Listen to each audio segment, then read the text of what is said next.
তাহলে একবার লাগাই দিলে 100 বছরের কাছের করে হাতে তৈব না, কারণ এই গাছ মরে না। এটি আরব কান্ট্রিতে ওয়ারিদ নামে পরিচিত। দেখেন তো এই ফুলটা কে কে চেনেন? আর এই ফুলটা আমাদের বাংলাদেশে আছে কিনা আমি জানি না, কারণ এটা দেশে পাঙ্কারাজ নামে পরিচিত।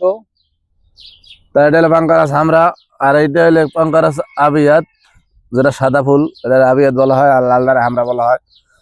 তাই ফুলগুলো আপনাদের কাছে কেমন লাগে অবশ্যই আপনারা কমেন্ট করে জানাইবেন। আর এই ফুলগুলোর একটা গুণ আছে, যত গরম থাকুক যদি আপনি যত্ন করতে পারেন না, গাছগুলো মরবে না।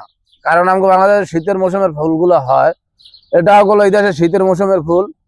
কিন্তু আপনি লাগাইয়া যদি রাখতে পারেন মোটামুটি একটু ছাওয়া জায়গায়, ঠিক মতো পানি দেন, তাই ফুলগুলো আমার কাছে খুব ভালো লাগছে। আমি চিন্তা করলাম তো আমি দর্শকের উদ্দেশ্যে একটু শেয়ার করি। দর্শকের কাছে কেমন লাগে অবশ্যই কমেন্ট করে জানাইবেন।